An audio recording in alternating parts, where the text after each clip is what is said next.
दोस्तों नमस्कार, ये है मार्गदर्शन फॉर सिविल सर्विसेज। मैं अनुराग चौधरी। दोस्तों एनसीईआरटी ऑब्जेक्टिव श्रृंखला के अंतर्गत इस वीडियो में हम सॉल्व करेंगे छठवीं कक्षा के भूगोल, पृथ्वी हमारा आवास के अध्याय 7 हमारा देश भारत और अध्याय 8 भारत की जलवायु, वनस्पति और वन्य प्राणी से संबंधित महत्वपूर्ण प्रश्न, जो आपके आगामी विभिन्न परीक्षाओं के सामान्य ज्ञान और सामान्य अध्ययन खंड के लिए बहुत ही उपयोगी हैं। तो आइए शुरू करते हैं आज का वीडियो। पहला प्रश्न है दोस्तों, भारत की मुख्य भूमि का विस्तार दक्षिण से उत्तर की ओर किन अक्षांशों के मध्य है? ऑप्शन देखिए, 8 डिग्री 4 मिनट उत्तरी से 37 डिग्री 6 मिनट उत्तरी अक्षांश, 18 डिग्री 6 मिनट उत्तरी से 37 डिग्री 4 मिनट उत्तरी अक्षांश, 9 डिग्री 4 मिनट उत्तरी से 37 डिग्री 6 मिनट उत्तरी अक्षांश, या फिर 7 डिग्री 6 मिनट उत्तरी से 38 डिग्री 4 मिनट उत्तरी अक्षांश। तो सही उत्तर क्या हो जाएगा? भारत की मुख्य भूमि का विस्तार दक्षिण से उत्तर की ओर 8 डिग्री 4 मिनट उत्तरी से 37 डिग्री 6 मिनट उत्तरी अक्षांश पे है। दोस्तों भारत उत्तरी गोलार्ध में स्थित है और भारत की मुख्य भूमि का विस्तार 8 डिग्री 4 मिनट उत्तरी अक्षांश से 37 डिग्री 6 मिनट उत्तरी अक्षांश के बीच है। अगला प्रश्न है दोस्तों, पश्चिम से लेकर पूर्व तक भारत का विस्तार किन देशांतरों के मध्य है? आपको बताना है। तो सही उत्तर क्या हो जाएगा?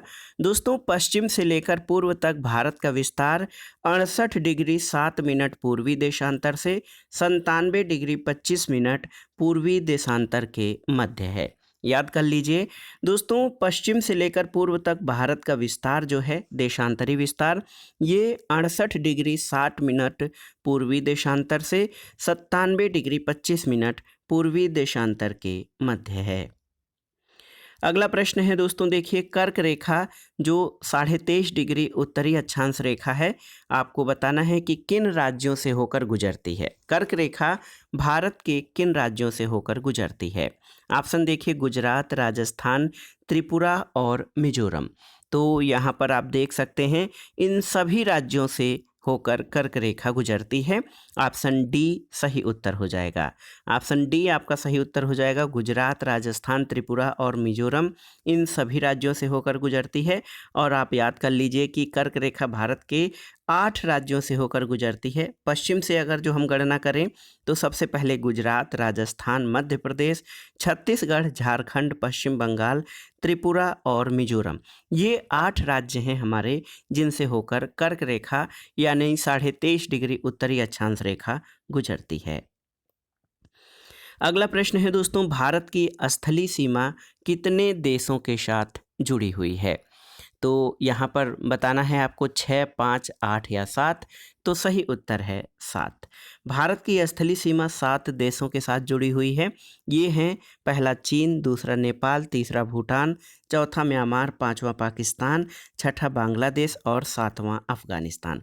तो ये 7 देश हैं जिनसे भारत की स्थलीय सीमा लगी हुई है। अगला प्रश्न है दोस्तों, निम्नलिखित में से भारत की सबसे लंबी स्थलीय सीमा किस देश के साथ लगती है? चीन, पाकिस्तान, म्यांमार और बांग्लादेश। तो सही उत्तर हो जाएगा बांग्लादेश। भारत की सबसे लंबी स्थलीय सीमा रेखा बांग्लादेश के साथ मिलती है। दूसरे स्थान पर चीन है और सबसे कम जो है भारत की सीमा रेखा अफगानिस्तान से जुड़ती है। अगला प्रश्न है दोस्तों, निम्नलिखित में से भारत के कौन से राज्य 3 तरफ से अंतर्राष्ट्रीय सीमाओं से घिरे हैं? मणिपुर, असम, सिक्किम और त्रिपुरा। तो सही उत्तर क्या हो जाएगा? सही उत्तर सिक्किम और त्रिपुरा, ऑप्शन सी। दोस्तों आप जान लीजिए, सिक्किम और त्रिपुरा 3 तरफ से दूसरे देशों के साथ अपनी सीमा साझा करते हैं।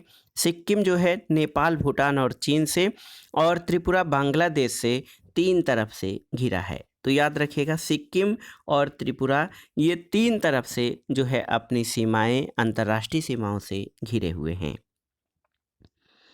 अगला प्रश्न है दोस्तों, भारत के ऐसे कितने राज्य और केंद्र शासित प्रदेश हैं जो कम से कम 2 देशों के साथ अपनी सीमा को साझा करते हैं? 8, 9, 7 या 6। तो सही उत्तर हो जाएगा 7।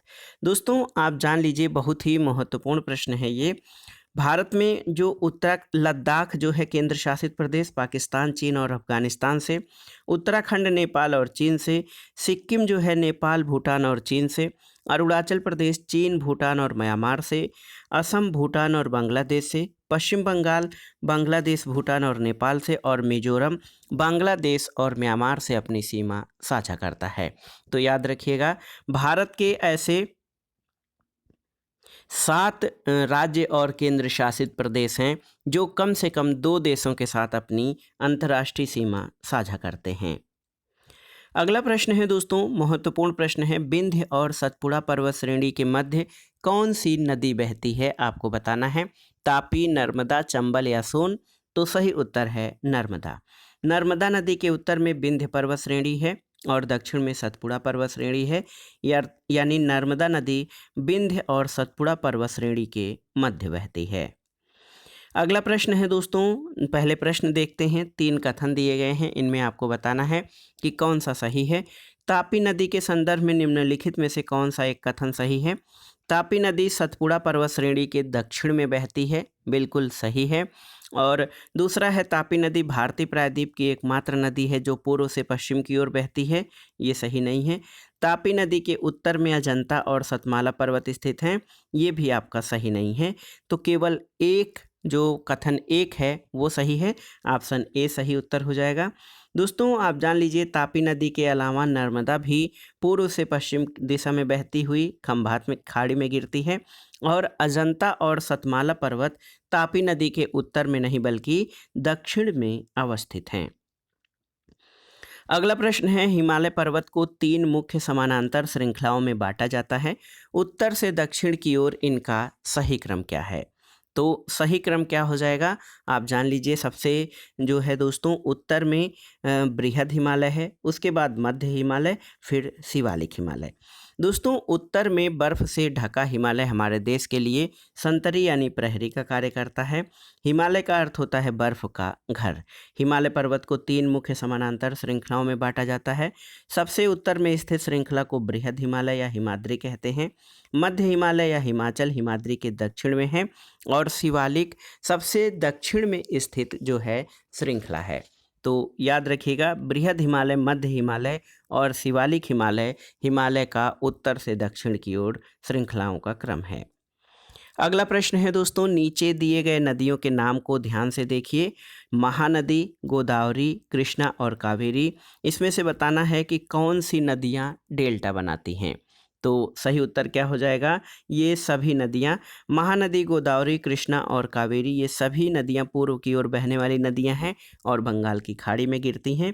ये नदियां अपने मुहाने पर उपजाऊ डेल्टा का निर्माण करती हैं। अगला प्रश्न है दोस्तों, देखिए महत्वपूर्ण प्रश्न है, सुंदरवन डेल्टा के संबंध में दिए गए कथनों में से कौन सा कथन सही है?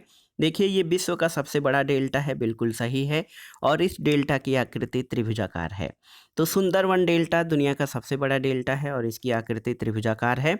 ऑप्शन सी सही उत्तर हो जाएगा, 1 और 2 दोनों।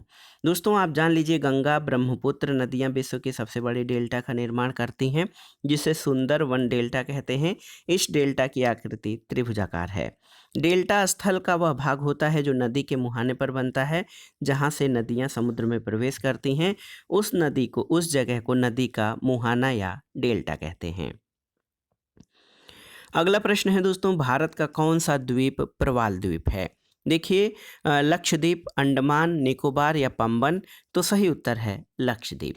दोस्तों भारत में 2 द्वीप समूह हैं, अंडमान और निकोबार द्वीप समूह तथा लक्षद्वीप। लक्षद्वीप समूह अरब सागर में है। ये केरल के तट से कुछ दूर स्थित प्रवाल द्वीप हैं, और अंडमान और निकोबार द्वीप समूह भारत के दक्षिण पूर्व दिशा में बंगाल की खाड़ी में स्थित हैं। अब आइए अगला अध्याय भारत की जलवायु, वनस्पति और वन्य प्राणियों से संबंधित प्रश्नों को देखते हैं। पहला प्रश्न है, मानसून शब्द की उत्पत्ति किस भाषा से हुई है? आपको बताना है। तो सही उत्तर है अरबी भाषा से, और अरबी भाषा के मौसम शब्द से मानसून की उत्पत्ति हुई है। मौसम वायुमंडल में दिन प्रतिदिन होने वाला परिवर्तन है, और किसी स्थान पर अनेक वर्षों या कई वर्षों 30 से 35 वर्षों में मापी गई मौसम की औसत दशा को जलवायु कहते हैं। अगला प्रश्न है, निम्नलिखित में से भारत के किस भाग में लौटते हुए मानसून के कारण वर्षा होती है, आपको बताना है। तो सही उत्तर हो जाएगा तमिलनाडु और आंध्र प्रदेश में। दोस्तों, शरद ऋतु के समय पवन स्थल भागों से लौटकर बंगाल की खाड़ी की ओर बहती है। ये मानसून के लौटने का मौसम होता है और भारत के दक्षिणी भाग विशेषकर तमिलनाडु और आंध्र प्रदेश के क्षेत्र में इस मौसम में यानी लौटते हुए मानसून में जाड़ों में वर्षा होती है। अगला प्रश्न है दोस्तों, नीचे दिए गए कथनों पर विचार कीजिए। कथन और कारण से संबंधित है। कथन है कि भारत की जलवायु को मानसूनी जलवायु कहा जाता है, बिल्कुल सही है। कारण है कि भारत की स्थिति उष्णकटिबंध में होने के कारण अधिकतर वर्षा मानसूनी पवन से होती है। तो याद रखिएगा, ए और आर दोनों सही हैं और आर ए की सही व्याख्या करता है। अगला प्रश्न है, किसी स्थान की जलवायु के निर्धारण में कौन से कारक महत्वपूर्ण होते हैं। स्थान की स्थिति, ऊंचाई, समुद्र से दूरी और उच्चावच। तो ये सभी कारण उत्तरदायी होते हैं दोस्तों, आप जान लीजिए। किसी भी स्थान के जलवायु निर्धारण में किसी स्थान के जलवायु की स्थिति ऊंचाई, समुद्र से दूरी और उच्चावच पर निर्भर करती है। इसलिए हमें भारत की जलवायु में क्षेत्रीय भिन्नता का अनुभव होता है। अगला प्रश्न है दोस्तों, विश्व में सर्वाधिक वर्षा कहाँ पर होती है। तो आप जान लीजिए, विश्व में सर्वाधिक वर्षा वाले दो महत्वपूर्ण स्थान भारत में है। मासिनराम में सबसे अधिक वर्षा होती है। इसके पहले जो चेरापूंजी स्थल था, वहाँ पर दुनिया में सबसे अधिक वर्षा वाला वो स्थान था। अगला प्रश्न है दोस्तों, भारत में उष्णकटिबंधीय वर्षा वन कहाँ पाए जाते हैं, आपको बताना है। अंडमान निकोबार द्वीप समूह में, उत्तर पूर्वी राज्यों में, पश्चिमी घाट में और प्रायद्वीपीय पठारी क्षेत्र में। कहाँ पर भारत में उष्णकटिबंधीय वर्षा वन पाए जाते हैं? इस प्रश्न का उत्तर आपको कोड के आधार पर देना है। तो देखिए, अंडमान निकोबार द्वीप समूह, उत्तर पूर्वी राज्यों में और पश्चिमी घाट यानी 1, 2, 3 यहाँ पर दोस्तों उष्णकटिबंधीय वर्षा वन पाए जाते हैं और इन स्थलों पर वर्षा बहुत अधिक होती है। ये इतने घने होते हैं कि सूर्य का प्रकाश जमीन तक नहीं पहुंचता। ये वन वर्ष के अलग अलग समय पर अपनी पत्तियां गिराते हैं, इसलिए हमेशा हरे भरे दिखाई देते हैं। उन्हें सदाबहार वन भी कहा जाता है। भारत के ये वन अंडमान निकोबार द्वीप समूह, उत्तर पूर्वी राज्यों के कुछ भाग और पश्चिमी घाट की सकरी पट्टी में पाए जाते हैं। अगला प्रश्न है दोस्तों, हमारे देश के अधिकांश भाग में किस प्रकार के वन पाए जाते हैं। उष्णकटिबंधीय वर्षा वन, उष्णकटिबंधीय पतझड़ वन, पर्वतीय वन या मैंग्रोव वन। तो हमारे देश के अधिकांश भागों में उष्णकटिबंधीय पतझड़ वन पाए जाते हैं। ऑप्शन बी आपका सही उत्तर है। इन वनों को मानसूनी वन भी कहा जाता है। ये वन कम घने होते हैं और वर्ष के एक निश्चित समय में अपनी पत्तियां गिरा देते हैं। अगला प्रश्न है, निम्नलिखित में से कौन सा कथन सत्य है। पहला कथन है कि कटीली झाड़ियों वाली वनस्पति जो होती है उसमें पानी की क्षति को कम करने के लिए पत्तियों में बड़े बड़े कांटे होते हैं, बिल्कुल सही है। दूसरा है कि पर्वतीय क्षेत्रों में पर्वतों की ऊंचाइयों के साथ वनस्पतियों में भिन्नता आती है, तो बिल्कुल सही है। ये दोनों ही कथन आपके सही हैं। ऑप्शन सी सही उत्तर है। दोस्तों, कटीली झाड़ियों वाली वनस्पतियां शुष्क भागों में पाई जाती हैं। पानी की क्षति को कम करने के लिए इनकी पत्तियों में बड़े बड़े कांटे होते हैं। पर्वतों में ऊंचाई के अनुसार वनस्पतियों के विभिन्न प्रकार पाए जाते हैं, क्योंकि ऊंचाई बढ़ने के साथ तापमान में अंतर आता है। अगला प्रश्न है दोस्तों, नीचे दी गई सूची को सूची 1 से सुमेलित करिए और दिए गए कोड से सही उत्तर का चयन करिए। तो यहाँ पर आप देखिए दोस्तों, रोजवुड, महोगनी ये किस प्रकार के वनों में आते हैं। तो आप देख सकते हैं, रोजवुड और महोगनी दोस्तों ये उष्णकटिबंधीय सदाबहार वनों के अंतर्गत आने वाली जो है ये पेड़ हैं, वनस्पतियां हैं। पीपल और नीम, देखिए पीपल, नीम, शीशम, सागौन ये उष्णकटिबंधीय दोस्तों यहाँ पर उष्णकटिबंधीय सदाबहार वन से रोजवुड, महोगनी, पीपल, नीम उष्णकटिबंधीय पतझड़ वनों से। खैर और बबूल आप देख लीजिए, ये कटीली झाड़ियों से संबंधित होते हैं और पाइन और देवदार ये पर्वतीय वनस्पति है। तो 2, 4, 3, 1 देखिए 2, 4, 3, 1 ऑप्शन सी आपका सही उत्तर हो जाएगा। आप देख सकते हैं दोस्तों, उष्णकटिबंधीय सदाबहार वनों में रोजवुड, महोगनी, आबनोस आदि के वृक्ष पाए जाते हैं। उष्णकटिबंधीय पतझड़ वनों में पीपल, नीम, शीशम, सागौन और साल आदि के। कटीली झाड़ियों में खैर, बबूल, कैक्टस और कीकर आदि। और पर्वतीय वनस्पति में पाइन, देवदार और चीड़ आदि के वृक्ष आते हैं। अगला प्रश्न है मैंग्रोव वनों के संदर्भ में दोस्तों निम्नलिखित कथनों पर विचार कीजिए और दिए गए कोट से सही उत्तर का चयन करिए। ये वन खारे पानी में भी रह सकते हैं, बिल्कुल सही है। और दूसरा है कि इस सुंदरी इस प्रकार के वनों की महत्वपूर्ण प्रजाति है, तो बिल्कुल सही 1 और 2 दोनों आपके सही उत्तर है, क्योंकि मैंग्रोव वन ये खारे पानी में भी रह सकते हैं। ये मुख्यतः पश्चिमी बंगाल के सुंदरबन और अंडमान और निकोबार के द्वीप समूह में पाए जाते हैं। सुंदरी इस प्रकार के वनों की महत्वपूर्ण प्रजाति है और इस प्रजाति के नाम पर इस क्षेत्र का नाम सुंदरवन पड़ा है।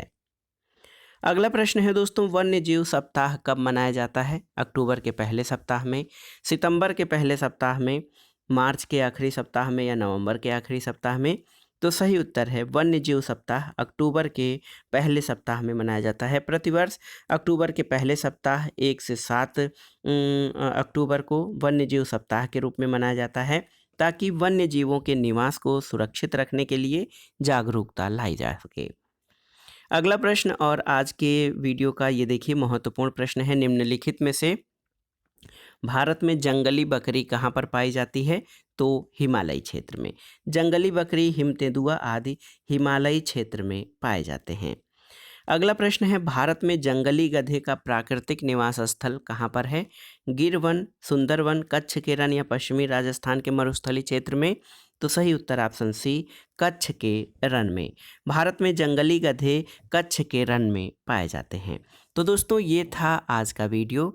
NCERT ऑब्जेक्टिव श्रृंखला के अंतर्गत 6वीं से 12वीं कक्षा के भूगोल में हमने आज 6वीं कक्षा के अध्याय 7 और 8 के महत्वपूर्ण बहुविकल्पी प्रश्नों को सॉल्व किया और ये प्रश्न आपके आगामी विभिन्न परीक्षाओं जैसे UPSC, UPPCS, मध्य प्रदेश, राजस्थान, बिहार और उत्तराखंड राज्यों द्वारा आयोजित परीक्षाओं के लिए बहुत ही उपयोगी है। आप इन प्रश्नों को तैयार कर लीजिएगा।